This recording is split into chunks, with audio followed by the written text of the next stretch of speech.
की जो पोजीशन होती है वो एक रेंज में फॉल करती है। तो ऐसे कंपाउंड्स जिनकी रेंज सेम ऑलमोस्ट होती है तो उनको हमें स्ट्रक्चर इलुसिडेट करने में थोड़ी सी प्रॉब्लम होती है, जिसके लिए हम ये ध्यान रखते हैं कि उसका शेप और उसकी इंटेंसिटी कैसी है। जैसे हमने पिछली क्लास में डिस्कस किया कि जो आपका OH है और NH है, इनकी दोनों का ही रेंज ऑलमोस्ट सेम होता है। जैसे कि जो ये सारी चीजें मैं आपको पाव्या से बता रही हूँ, तो हम लोग पाव्या, I think it is share. तो हम लोग OH और NH की बात कर रहे थे। तो OH और NH का जो रेंज है वो IR सिग्नल का, वो ऑलमोस्ट सेम है।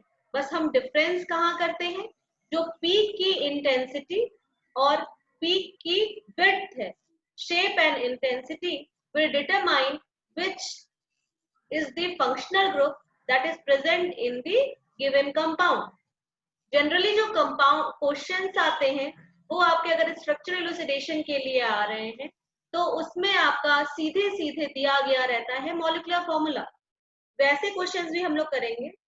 एक चीज मैं बता दूं, जैसा आपने यूवी में पढ़ा था वैसा ही आपका IR में भी है। सिंपल, ये बहुत ही डिफिकल्ट है कि जो IR आपके, अगर किसी मॉलिक्यूल को केवल IR दिया है तो उससे सिर्फ आप उस मॉलिक्यूल के बारे में डिटरमाइन कर लो उसका स्ट्रक्चर।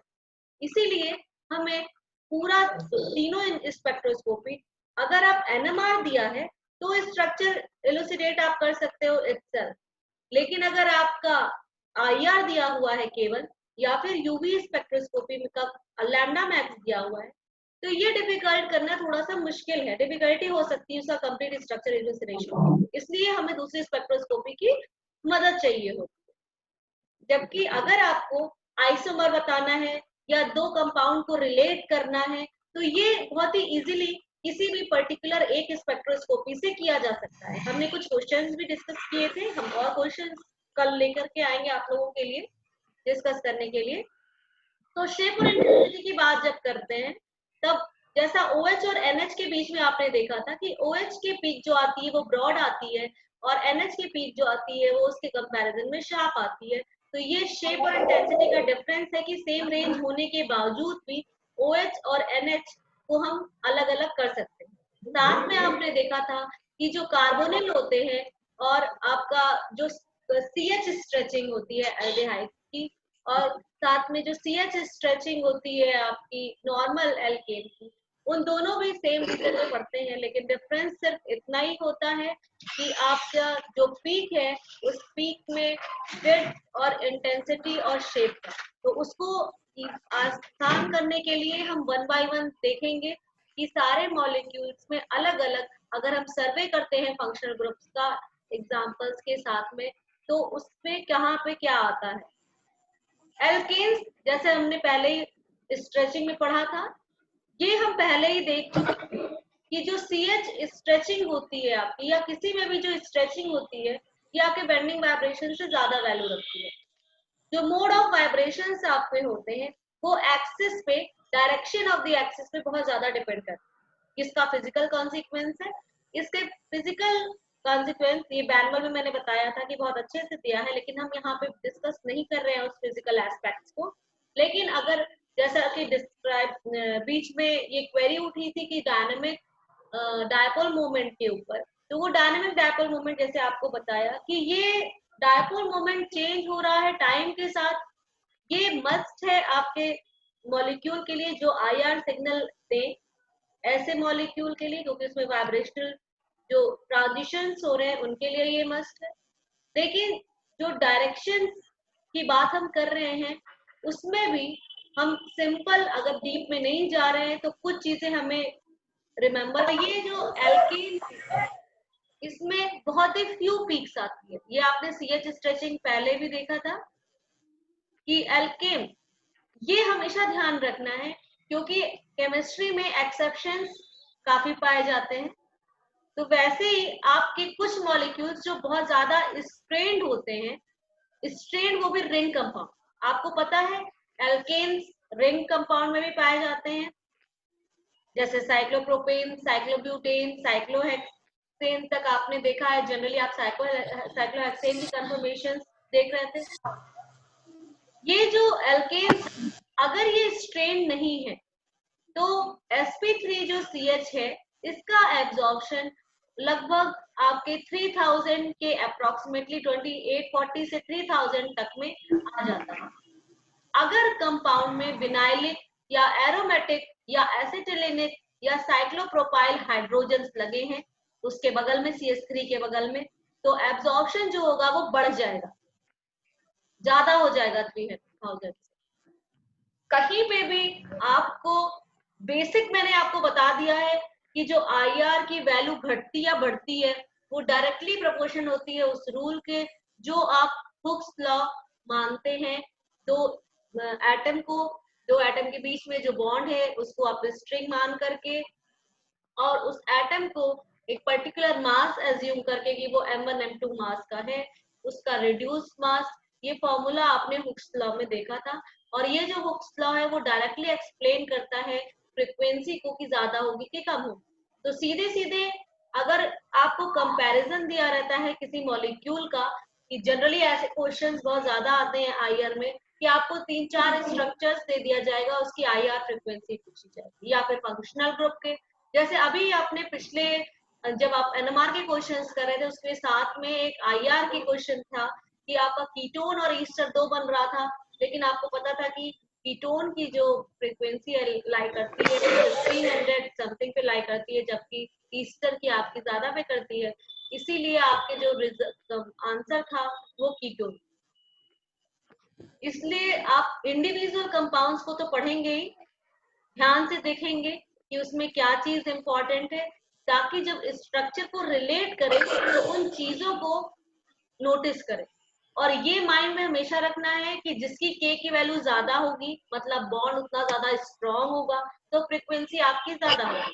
अब वो स्ट्रॉन्ग बॉन्ड हो रहा है उसका बहुत सा रीजन हो सकता है, मेनली जितनी भी आपके इवेंट्स होते हैं केमिस्ट्री में वो इलेक्ट्रॉनिक डिस्प्लेसमेंट्स की वजह से होते हैं। जो इलेक्ट्रॉनिक डिस्प्लेसमेंट्स है आपका वो डिपेंड करता है कि बहुत से इलेक्ट्रॉन डिस्प्लेसमेंट इफेक्ट्स आपने जो पढ़े हैं वही, साथ में कुछ स्टेरिक इफेक्ट भी लगते हैं जिनकी वजह से जो आपके कंफर्मेशन लॉकिंग होती है, इसको भी माइंड में रखें।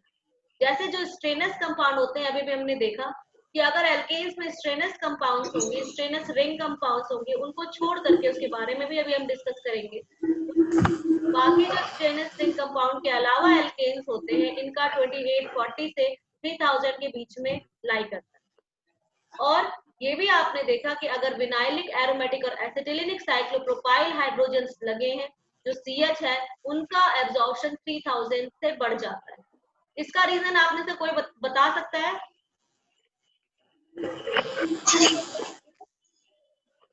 मैंने आपको हिंट दे दिया है, हर में आपने जो हुक्स लॉ पढ़ा है उससे रिलेशन पढ़ी है रिड्यूस मास और के की वैल्यू, उसमें ही आपको हर क्वेश्चन का आंसर रीजन मिल जाएगा, अगर वो स्ट्रेनस या स्टेरिक हिंडर्ड नहीं है तो।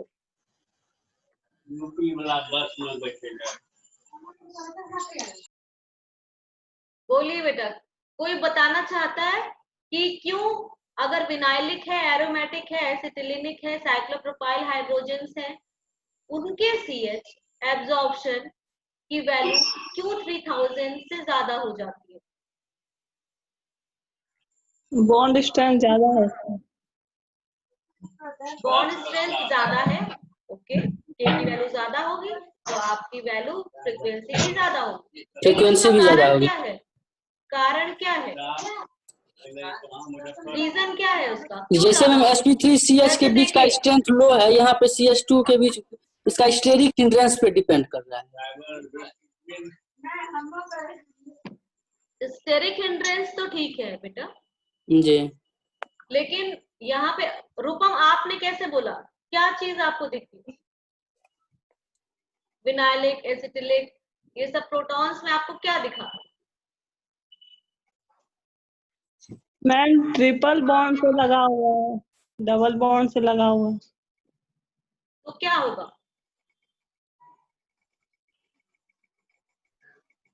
ट्रिपल बॉन्ड डबल बॉन्ड लगा हुआ तो क्या होगा बेटा? तो के का वैल्यू इंक्रीज करेगा इसलिए फ्रीक्वेंसी इंक्रीज करेगा।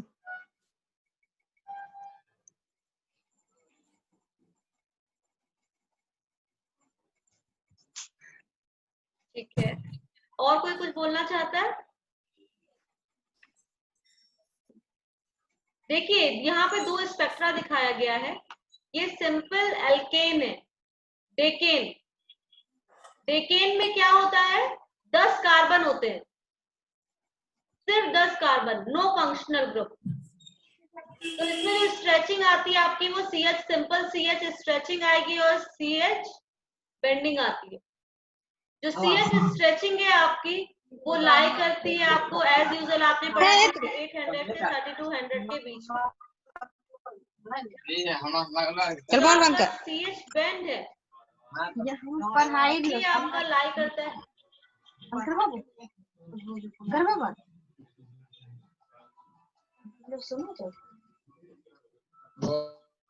जो CH बेंड है वो आपके 1200 से 1600 के बीच में लाई करते हैं। ठीक है, क्योंकि CH में और कोई दूसरा फंक्शनल ग्रुप नहीं है इसलिए वो वहीं पे लाई कर रहा है। जबकि साइक्लोहेक्सेन देखिए, अगर आपको ये साइक्लोहेक्सेन का स्ट्रक्चर और डेकेन का देखिए, तो डेकेन के और साइक्लोहेक्सेन के स्ट्रक्चर में सबसे ज्यादा डिफरेंस किसमें आ रहा है आपका? जो रेंज 2800 से 3000 में है उसको देखिए। 2800 से 3000 का जो रेंज है उसमें जो पीक दी हुई है उसको देखिए। अभी मैं आपको दिखा रही हूँ। sp2 का जो है मैम एकदम शार्प करके गया है, जबकि sp3 का बीच में कुछ गैपिंग है। बेटा मैं साइक्लोहेक्सेन और डेकेन की बात कर रही हूँ, यहाँ पे अभी sp2 नहीं है। sp3 बोल रहे हैं। हाँ sp3, दोनों में ही sp3 है ना? बस डेकेन में क्या है आपका कि नंबर ऑफ कार्बन ज्यादा है, तो CH स्ट्रेच जहां पे आ रहा है आपका, वहां पे 2800 से 3000 के बीच में जो हमारी पीक्स है वो बहुत ज्यादा ओवरलैपिंग है। जबकि साइक्लोहेक्सेन में आप देखिए जो पीक्स हैं वो आपको ऐसा लगता है कि 2 पीक्स के फॉर्म में आ रही है जी। वहीं पे आप बेंडिंग देखेंगे तो CH2 बेंड जो आ रहा है वो आपका या CH2 बेंड और CH3 बेंड उतना ज्यादा शार्प नहीं है जितना डेकेन में, जितना आपका साइक्लोहेक्सेन में। सिर्फ इसका यही रीजन है कि जितना मॉलिक्यूल आपका छोटा होगा उतना ही आपको साफ स्पेक्ट्रा बनेगा।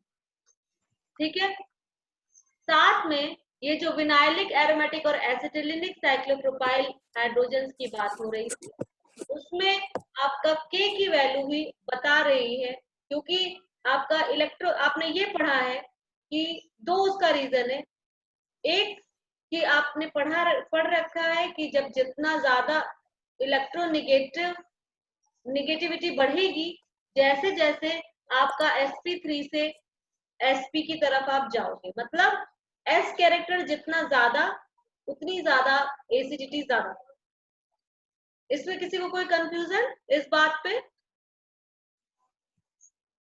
मैंने बोला कि sp3 से sp2 और sp इन तीनों में जो हाइड्रोजन्स लगे हैं उनमें से किसकी एसिडिटी सबसे ज्यादा होगी?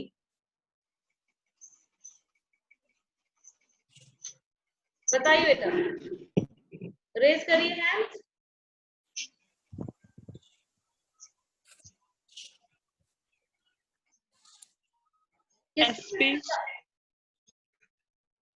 SP की मैम, SP की। और कोई बोले?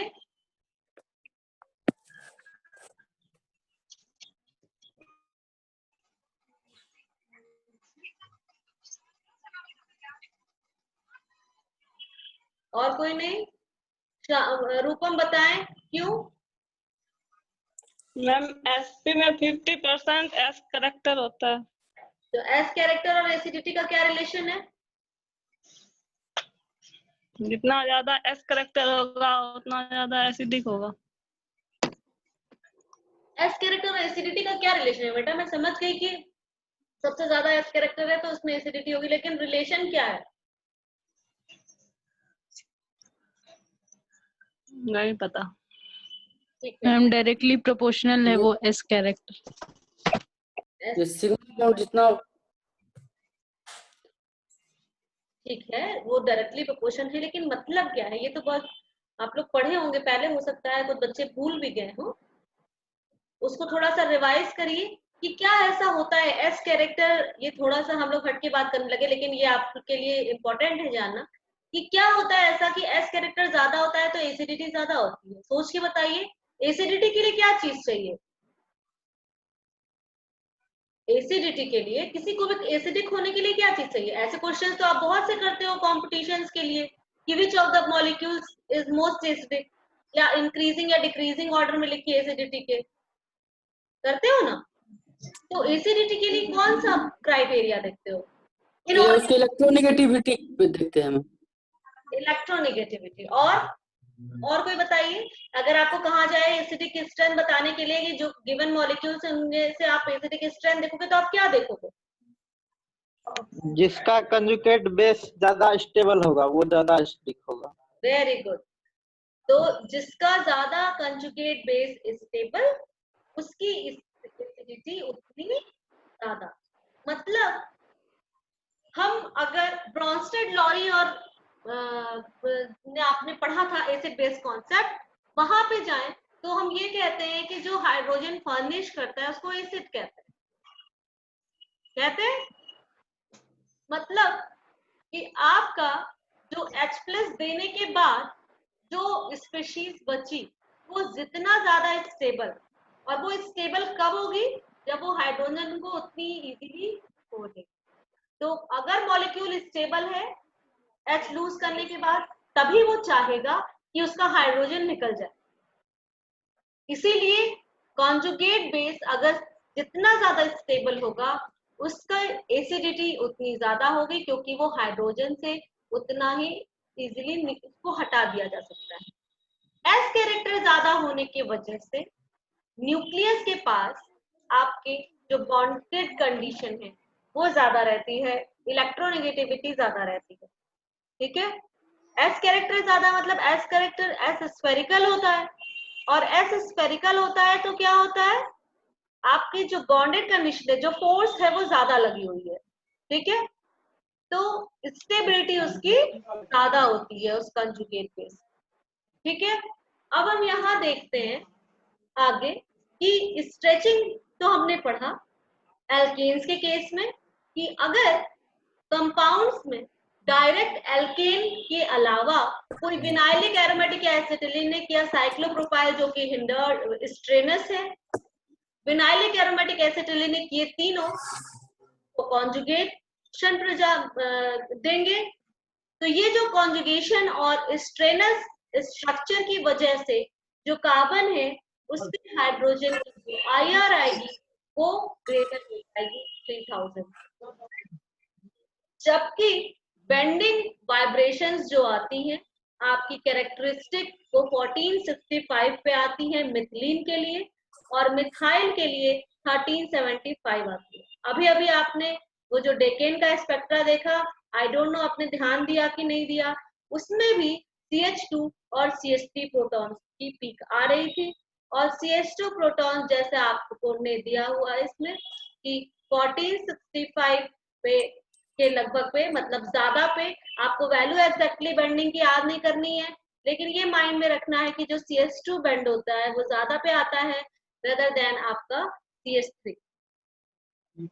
इसके बाद आपका नेक्स्ट कंपाउंड एल्कीन आता है। एल्कीन में भी CH स्ट्रेच आएगा क्योंकि उसमें भी CH होता है, लेकिन साथ में CH स्ट्रेच के अलावा भी इसमें एक अलग से डबल बॉन्ड होता है। जिस डबल बॉन्ड के बारे में ये लिखा है, बस अंतर क्या आएगा कि जो sp2CH लगा हुआ है इसकी वैल्यू 3000 से ज्यादा हो जाएगी। जैसा उसमें भी आपने पढ़ा था कि sp3 से अगर sp2 से तो उसकी वैल्यू ज्यादा हो जाती है। अब जो CH होते हैं ये आउट ऑफ प्लेन होता है इसका बेंडिंग, इसीलिए इसकी जो वैल्यू है वो आपकी एल्केन के केस के कंपेयर में कम हो जाती है। जैसे उसकी 1465, ये हम बेंडिंग की बात कर रहे हैं ना कि स्ट्रेचिंग की। तो बेंडिंग जो वाइब्रेशन होते हैं उसके सिग्नल्स कम वैल्यू पे आ जाते हैं, वो 1000 से 650 के बीच। जो आपका बैंड है, जो आपका बताता है, ऐसे भी बैंड्स होते हैं जो आपका बताता है कि कितने ज्यादा डबल बॉन्ड में सब्स्टिट्यूशन है कि नहीं, डबल बॉन्ड कितने हैं, ये भी एक आइडिया हम लगा सकते हैं। तो स्ट्रेच अगर 1660 से 1600 को रिकॉर्ड किया जाता है ऑकर करे तो जो कंजुगेशन है वो कॉन्सी का लोअर फ्रीक्वेंसी की तरफ बढ़ेगा और इंटेंसिटी उसकी बढ़ जाएगी, मतलब बहुत ही ज्यादा इंटेंस पीक की बड़ी पीक। अगर सिमेट्रिकली सब्स्टिट्यूटेड बैंड के बाद बताएंगे वो एब्जॉर्ब नहीं करेंगे, ये हम लोग पहले ही देख चुके हैं। सिमेट्रिक कंपाउंड हो या स्यूडो सिमेट्रिक कंपाउंड हो, इनफैक्ट डबल बॉन्ड का ही एग्जांपल वहां पे लिया गया था स्टार्टिंग में कि सिमेट्रिक और स्यूडो सिमेट्रिक मॉलिक्यूल्स में कोई भी डायपोल मोमेंट नहीं होता है, जिसकी वजह से वो एब्जॉर्ब नहीं करता है और आईआर इनएक्टिव होता है।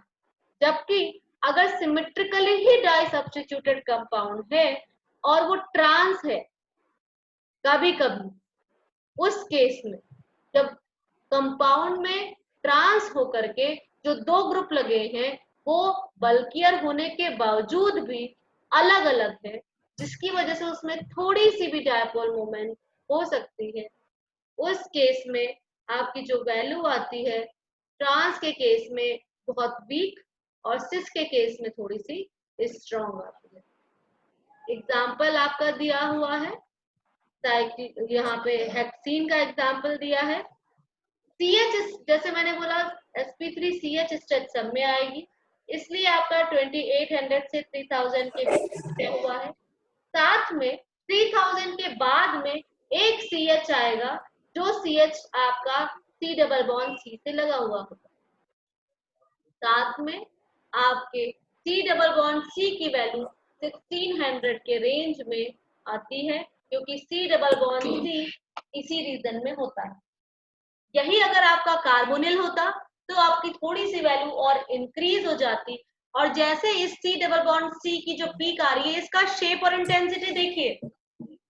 आप C डबल बॉन्ड C की जो पीक है, अभी आप जब कार्बोनिल कंपाउंड्स पढ़ेंगे तब उसमें जब वैल्यू देखेंगे, इसमें देखिए इसकी पीक इंटेंसिटी कैसी है, शेप और peak intensity C double bond C, ये आता तो इसी रीजन में है, इस रीजन में आपके लगभग कार्बोनिल्स आते हैं, तो ये लेकिन इसकी वैल्यू थोड़े से लोअर रीजन पे आती है और थोड़ी सी छोटी होती है, इंटेंस नहीं होती, शार्प होती है लेकिन इंटेंस नहीं। तो हम जो शेप और इंटेंसिटी की बात करते हैं, ये शेप और इंटेंसिटी आपका बताता है कि विड्थ क्या है और जो पीक है वो शार्प है कि नहीं है। एक स्पेसिफिक जो प्रोटॉन डायरेक्टली कार्बन से लगे हैं, जिनको विनाइल उप कहते हैं, जो आउट ऑफ प्लेन होते हैं, उनकी जो पीक आती है वो देखिए 900 से 1000 के बीच में आ रहा है। ये वही विनाइल है जो आउट ऑफ प्लेन बेंडिंग के फॉर्म में आता है। ये इंपॉर्टेंट है आपका out of plane bending double bond के केस में। यही अगर साइक्लिक मॉलिक्यूल नॉर्मल जो 1 एल्कीन है उसमें और जो आपका साइक्लोएल्कीन है, सीधे से जो स्पेक्ट्रा होगा उसमें डिफरेंस आपका आएगा C double bond C stretch में। दोनों में C double bond C stretch की वैल्यू देखिए, अगर वो साइक्लोहेक्सीन है तो उसमें C डबल बॉन्ड C की अगर सिस है तो वो किस तरीके से आता है, कितनी ज्यादा रिड्यूस्ड इंटेंसिटी वाली पीक आपको दिखती है इसमें साइक्लोहेक्सीन में। जबकि अगर आपका नॉर्मल ओपन चेन है तो आपका C double bond C stretch की वैल्यू 1600 के कार्बोनिल से आपकी पीक थोड़ी सी कम इंटेंस होती है लेकिन फिर भी शार्प होती है। तो ये आप और एक इम्पोर्टेंट चीज कि इसमें जो आउट ऑफ प्लेन बैंडिंग होती है उसकी भी उनको उतनी नहीं ज्यादा मेरा क्लास इंटेंस नहीं होती जितनी कि एल्केन्स में होती है। ठीक है, ये स्पेक्ट्रा देख करके समझना है। बच्चा है क्या? अब ये आपका सिस टू पेंटीन, बक करने लगे। सिस टू पेंटीन में भी आपकी जो वैल्यू होगी वो sp3ch sp2ch जैसे सब में है।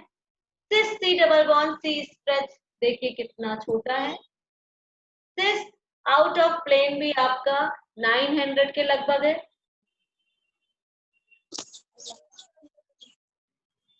यही अगर ट्रांस टू पेंटीन हो, सिस टू पेंटीन और ट्रांस टू पेंटीन दोनों में डिफरेंस करना आपको आना चाहिए। अभी अभी आपने क्या क्या वैल्यू देखी सिस में? सिस में आपने देखा, ध्यान से देखिएगा, कौन कौन सी पीक को आपको ध्यान देना है सिस और ट्रांस के आईआर में। सिस और ट्रांस के आईआर में आपको ये देखना है, ये देखना है, ये देखना है, ये देखना है।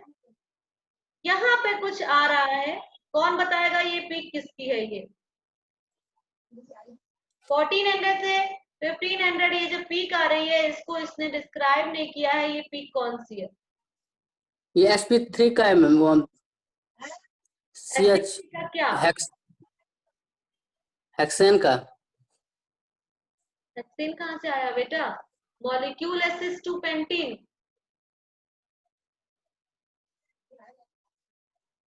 कौन बताएगा? CS2 का CH2 का क्या? बेंडिंग। CH2 की बेंडिंग अभी अभी आपने देखी थी ना ऊपर।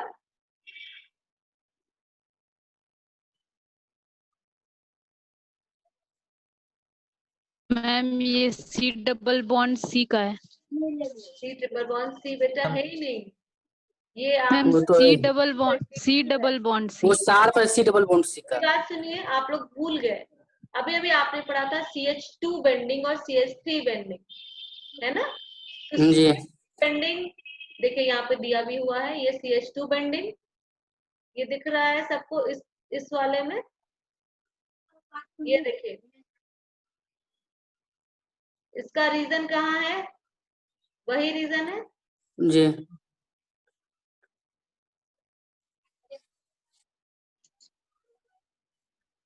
जो इसका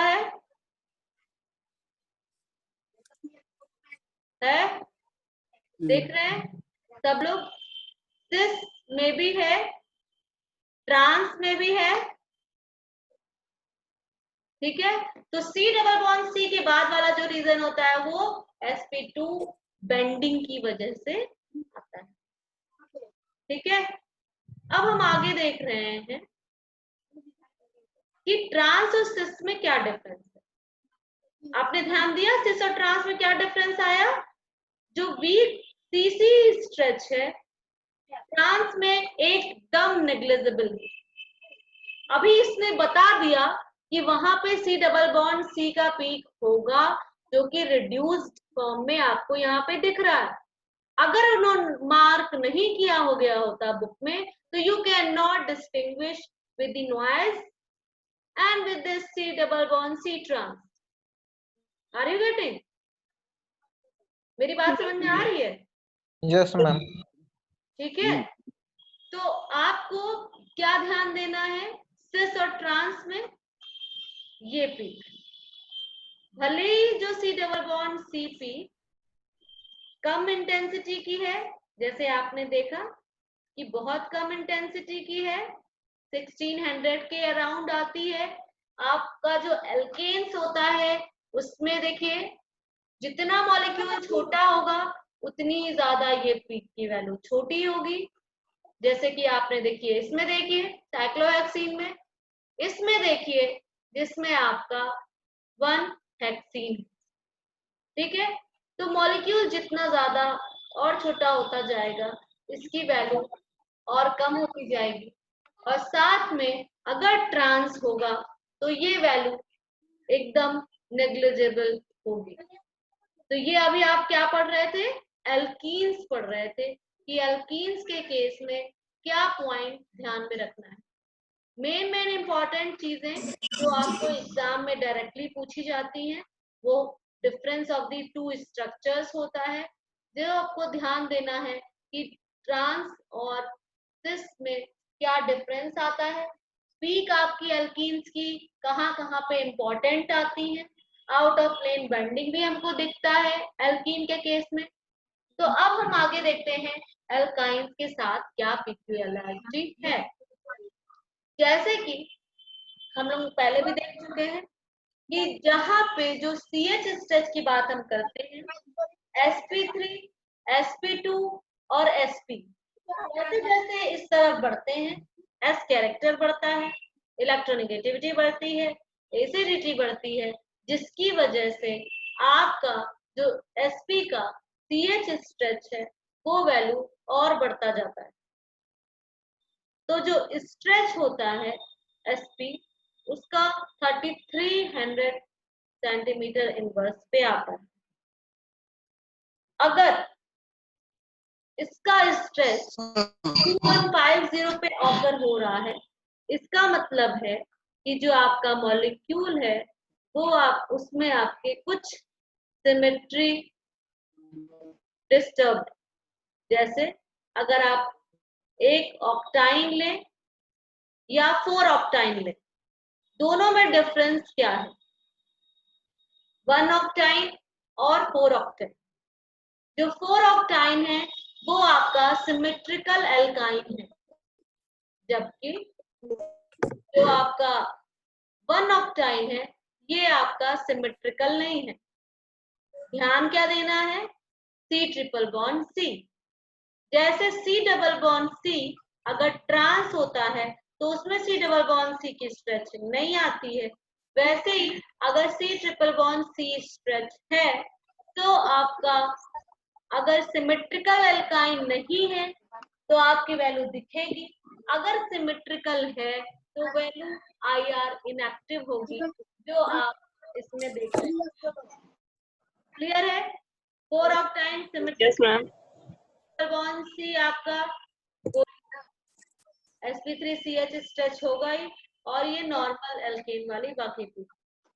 जबकि 1 ऑक्टाइन में आपका sp3CH स्ट्रेच एकदम साफ साफ दिखता है, C triple bond C stretch वो भी, और उसके बाद जो CH बेंड है वो उसकी वैल्यू और ज्यादा कम हो जाती है। जैसे sp3 का बेंड जहाँ आता है उसके बाद हम ऐसे कक्षा में बढ़ रहे हैं, मतलब 2800 से 3000 तक एल्केन का CH स्ट्रेच, इसके बाद आपका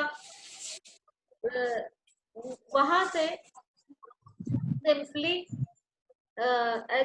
एल्कीन का CH स्ट्रेच और फिर एल्काइन का वही बेंडिंग आप करते हो तो आप देखते हो कि 1400 से 1350 के बीच में आपका sp2 sp3 हो रहा है और 900 तक पहुंच रहा है बेंडिंग एल्कीन्स के केस में, और आपका 600 तक बेंडिंग पहुंच रहा है एल्काइंस के केस। आगे देखते हैं, ये पाव्या आप लोग टाइम मिलने पे रीड करेंगे। पढ़ाई का कोई सब्स्टिट्यूट नहीं है, जितना पढ़ेंगे उतना ज्यादा आपको नॉलेज होगी। अब हम CH स्ट्रेचिंग रेंज का एक वो बना सकते हैं, छोटा सा चार्ट है कि अगर आपके एसिटिलिनिक CH है उनकी वैल्यू 3300 तक पे आएगी, विनाइल एरोमेटिक अगर साइक्लोप्रोपाइल है तो 3100 3200 तक आएगी, सॉरी 3100 3200 तक आएगी। एलिफेटिक अगर है तो वो 3000, और एल्डिहाइड अगर है तो 2850 से 2750 तक।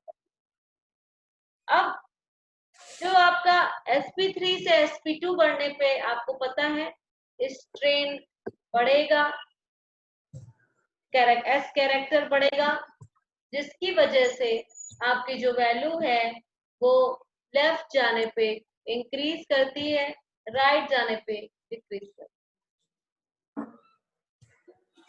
हम लोग आगे देखते हैं। अब नेक्स्ट मॉलिक्यूल है हमारे पास